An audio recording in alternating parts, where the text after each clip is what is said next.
Fala, rapaziada do Fogonete, mais um vídeo aqui para o nosso canal do YouTube. Hoje nós vamos falar sobre a janela de transferências pré-Copa do Mundo de Clubes, que vai começar daqui a pouquinho, dia 1º, e muitas coisas vão acontecer, né? E adianto aqui que é uma janela curta, né? De apenas pouco mais de uma semana, né? Então, 10 dias, né? Então as coisas têm que estar aceleradas, né? É uma janela diferente das demais, né? E bom, vamos falar sobre tudo que está acontecendo aí, né? Vocês já viram aí o título da live, né? O Botafogo já tem algumas negociações. Vamos falar de tudo isso, mas antes de mais nada, queria pedir para vocês fazerem aquele combo, né? Deixa o like, se inscreve no canal se você não for inscrito, dá aquela moralzinha porque é muito importante pra gente, né? Nesse domingo que o Botafogo não joga, hoje não temos live, voltamos normalmente às lives na segunda-feira, e hoje a gente preparou um vídeo bem legal aí para vocês, com informações fresquinhas, quentinhas, que vocês merecem. Então, deixa o dedo no like aí, dá aquela moral, beleza? Então, vamos lá. Como a gente vem falando, né? Ao longo das lives, né? A gente não são apurações que vão construindo todo um cenário, né? A gente já trouxe a informação de que são de 3 a 4 reforços, né, para essa janela pré-mundial, né?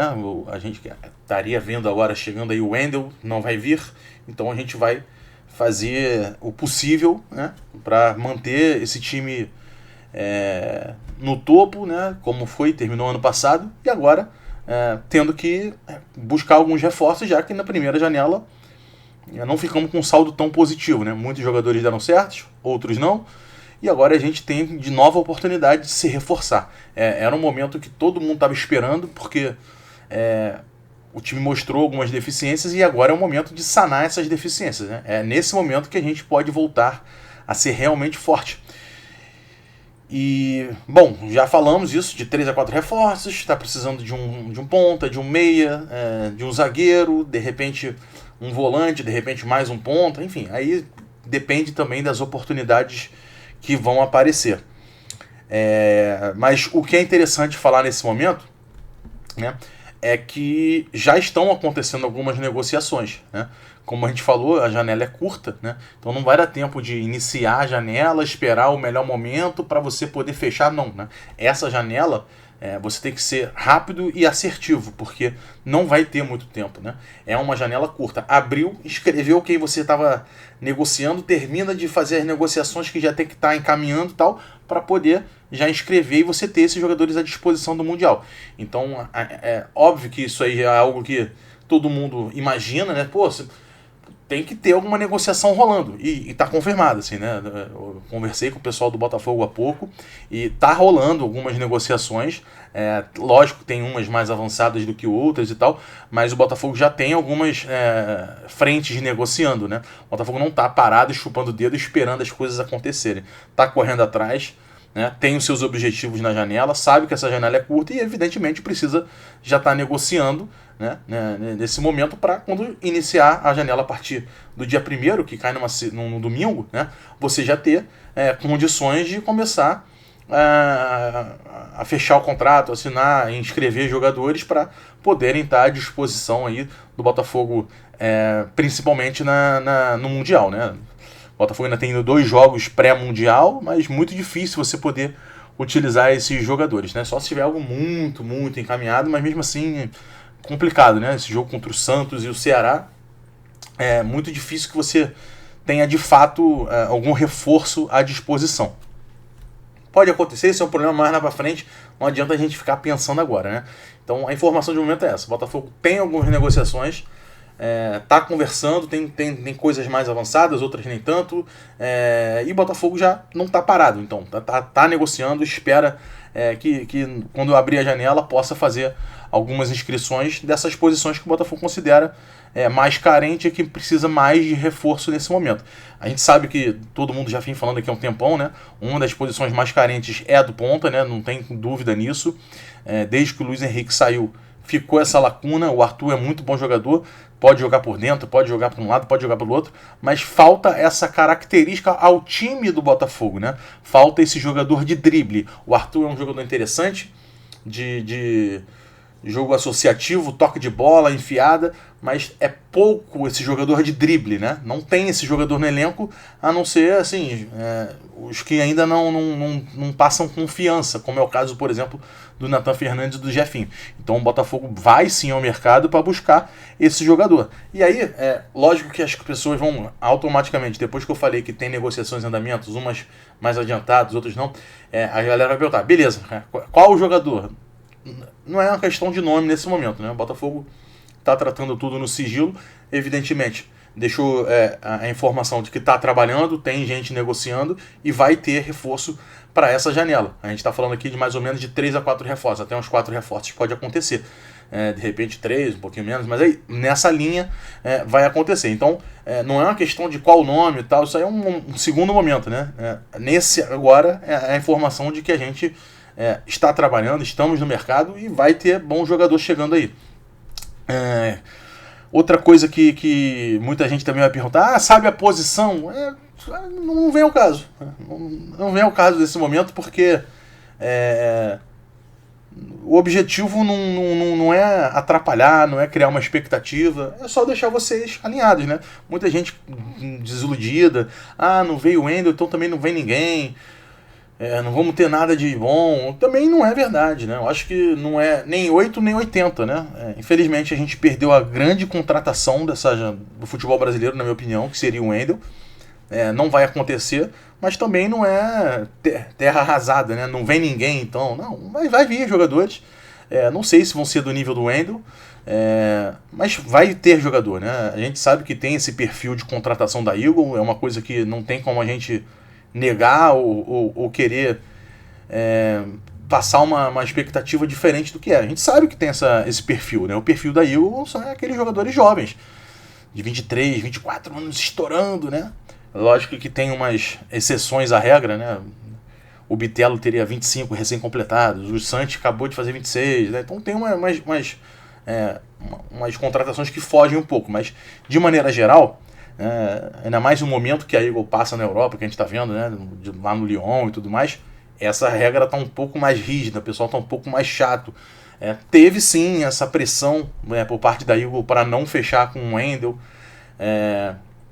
e isso só foi possível por conta da sanção Estados Unidos e Rússia, senão não haveria nem a possibilidade de você desistir, né? Então acabou juntando uma coisa com a outra e tal, então esse perfil de contratação da Eagle é algo que a gente não deve ignorar, sabe? É algo que realmente está acontecendo, vai acontecer e vai continuar acontecendo, né?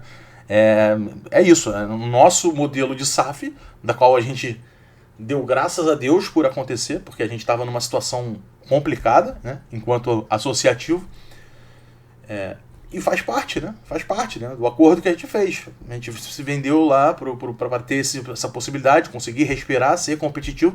A gente tem dado certo com os campeões brasileiros, fomos campeão da Libertadores, mas em determinados momentos a gente tem que baixar a cabeça e falar sim, senhor, não tem jeito, né? Faz parte do modelo. A gente gostaria muito de ter o Wendel. Não deu, beleza, infelizmente. Do jeito que aconteceu foi muito ruim e tal. Mas vamos torcer para os próximos jogadores agora, né? Pragmático demais, mas a gente não tem muita escolha, né?